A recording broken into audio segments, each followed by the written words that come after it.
जय श्री गणेश। नमस्कार, मैं आचार्य संजय द्विवेदी। मेरे समस्त प्रबुद्ध दर्शकों का मेरे चैनल पर हार्दिक स्वागत है। प्रिय दर्शकों, आज मैं सिंह राशि का नवंबर माह का मासिक राशिफल लेकर आपके सम्मुख उपस्थित हूँ। नवंबर माह में जो ग्रहों की स्थितियां बन रही तथा जो ग्रहों के परिवर्तन होंगे, इस माह में आपके लिए कितने विशेष हैं, कितना लाभकारी ये परिवर्तन है, इस माह में आपको किन भावों की प्रबलता प्राप्त होगी अथवा कहीं पर कोई अवरोध या समस्या तो उसका क्या निराकरण, संपूर्ण विश्लेषण मैं पूर्ण तर्क के साथ करने जा रहा हूं। प्रिय दर्शकों, इस राशिफल को आप अपने लग्न तथा राशि दोनों के अनुसार देख सकते हैं। नवंबर माह के प्रारंभिक समय में जो ग्रहों की स्थितियां वो इस प्रकार होंगी। लग्न में ही केतु का गोचर होगा, द्वितीय भाव में शुक्राचार्य होंगे, तृतीय भाव में लग्न सूर्यदेव का गोचर चल रहा होगा, चतुर्थ भाव में मंगल और बुध का योग बना हुआ होगा। इसी प्रकार से आपके सप्तम भाव में राहु होंगे, अष्टम भाव में शनिदेव का गोचर चल रहा है तथा शनिदेव वक्री अवस्था में है।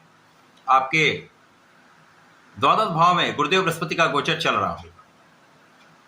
इस माह में 2 नवंबर को शुक्राचार्य राशि परिवर्तन करेंगे, स्वराशि में जाएंगे, जहां पर ये महाबलवान हो जाएंगे।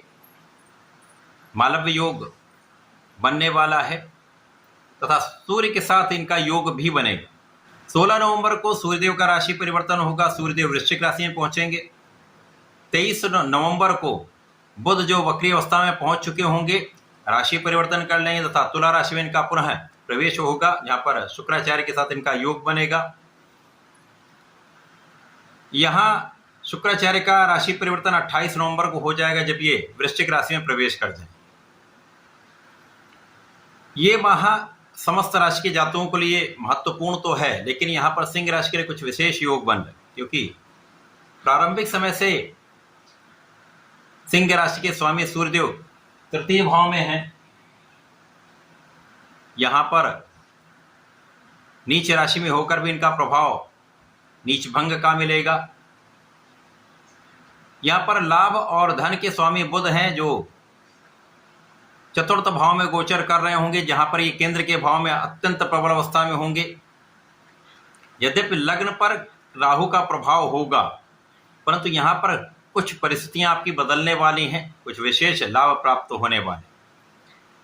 जब भी राहु का प्रभाव लग्न पर होता है तो ये मन को भ्रमित कर देते हैं, अनावश्यक डर दे देते हैं, अनावश्यक तनाव दे देते हैं, बिना कारण के विवादों में उलझाते हैं, आपकी ऊर्जा का अपव्यय कराते हैं। यहाँ पर आप नियंत्रित तो रहेंगे, परंतु कहीं न कहीं भ्रम की स्थिति तो बनी रहेगी या अज्ञात भय बना रहेगा। इस समय में जो परिश्रम का भाव है वो अत्यंत प्रबल रहेगा। आप परिश्रमी रहेंगे, और जब आप परिश्रम करते हैं तो आप किसी भी क्षेत्र में हो, आपको सफलता निश्चित रूप से प्राप्त होती है। यहाँ पर आपके भाई बहनों का सहयोग भी मिलेगा, पिता का सहयोग मिलता है तथा यहाँ पर आपके परिश्रम का लगभग बहुत कुछ साथ आपको प्राप्त होने वाला है। पूर्ण रूप से साथ प्रारंभ में नहीं मिलेगा, जब सूर्यदेव राशि परिवर्तन कर लेंगे उसके पश्चात स्थिति अत्यंत प्रबल होगी। चतुर्थ भाव में मंगल और बुध का महायोग बना हुआ होगा। चतुर्थ भाव जो कि सुखों का भाव है, ऐश्वर्य वैभव भूमि भवन वाहन का भाव है, यहाँ पर वृश्चिक राशि स्वराशि में मंगल का गोचर रोचक नामक योग में होगा, जो अत्यंत प्रबल रहने वाला है। अब जब शुक्राचार्य राशि परिवर्तन करके 2 नवंबर को अपनी नीच राशि से निकलकर अपनी स्वराशि में पहुंचेंगे, तुला राशि में इनका गोचर आरंभ होगा, तो यहां पर मालव्य योग बन जाएगा।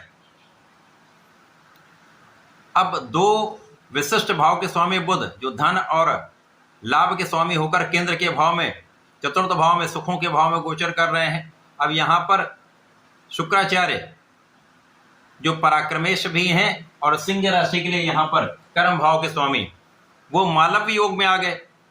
तो अब रोचक नामक पंच महापुरुष राजयोग बना, मालव्य योग बना तथा गुरुदेव बृहस्पति का हंस योग यहाँ पर बन रहा है। तो सिंह राशि के लिए 3 पंच महापुरुष राजयोग यहाँ पर बन रहे हैं, जिनमें विशेष रूप से गुरु और शनि का प्रभाव अत्यंत विशेष रहने वाला है। यद्यपि ये दोनों त्रिक भाव में होंगे, परंतु यहाँ पर इनका विशेष प्रभाव प्राप्त होगा।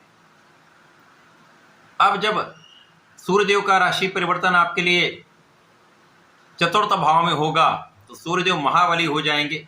लग्नेश का केंद्र के भाव में गोचर आरंभ हो जाएगा, जहां पर ये वृश्चिक राशि में मंगल के साथ में होंगे, बुध के साथ में होंगे।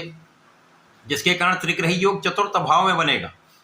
अब यहाँ पर आपके लिए भूमि भवन वाहन का योग अत्यंत प्रबल हो जाएगा, जिस पर गुरुदेव की दृष्टि का प्रभाव भी होगा, जो उच्च की अवस्था में द्वादश भाव में स्थित है। तो इस समय में आप भूमि भवन वाहन का क्रय निश्चित रूप से करने वाले हैं। एक अच्छा घर बना सकते हैं, आप बड़ी भूमि का क्रय कर सकते हैं, अच्छा मकान बना सकते हैं। आपके ऐश्वर्य वैभव में वृद्धि से आपका मान सम्मान भी बढ़ेगा, लोगों के बीच में आप जाने जाएंगे, आपका व्यक्तित्व पहले से अधिक प्रखर हो जाएगा। यहाँ पर पिता का सहयोग भी मिलेगा, यहाँ पर आपको उच्चाधिकारियों का साथ मिल जाता है। तो यदि आप नौकरी में हैं तो यहाँ पर उच्चाधिकारियों का साथ आपको बहुत आगे बढ़ाने वाला होगा। यहाँ पर बुधादित्य योग भी होगा, यहाँ पर पराक्रमी योग भी होगा।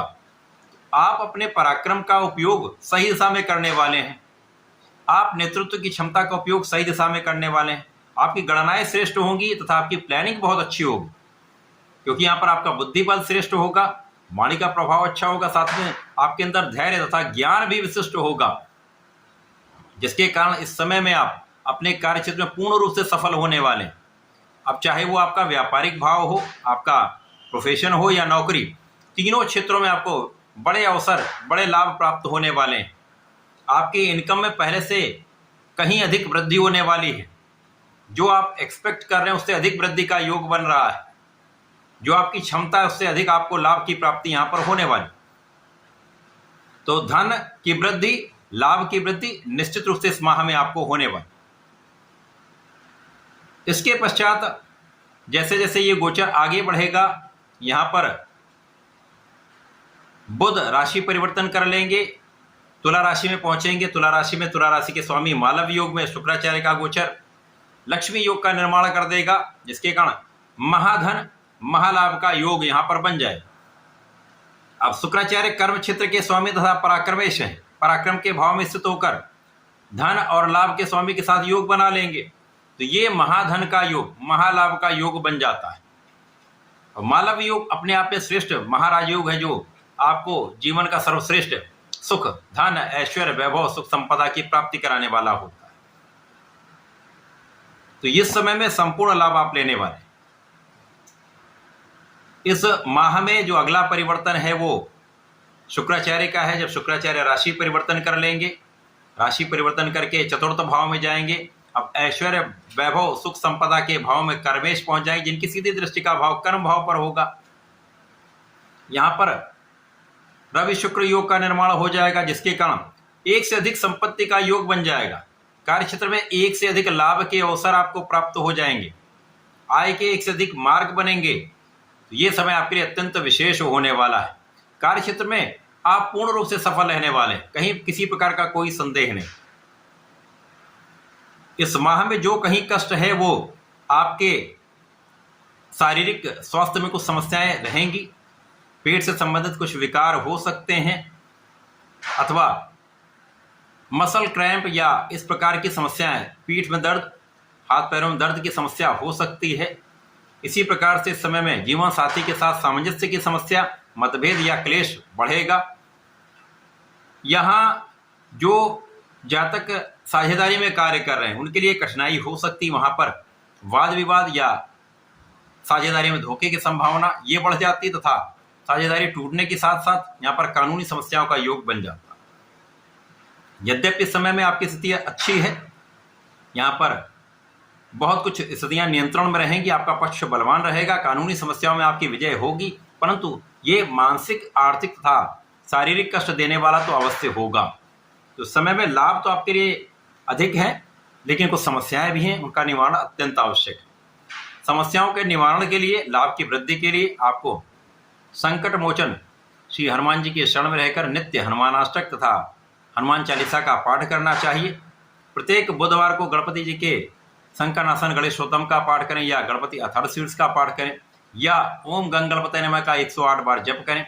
विशेष लाभ आपको प्राप्त होंगे, समय का आप उपयोग कर पाएं। ऐसा करके इसका लाभ लें। धन्यवाद, नमस्कार।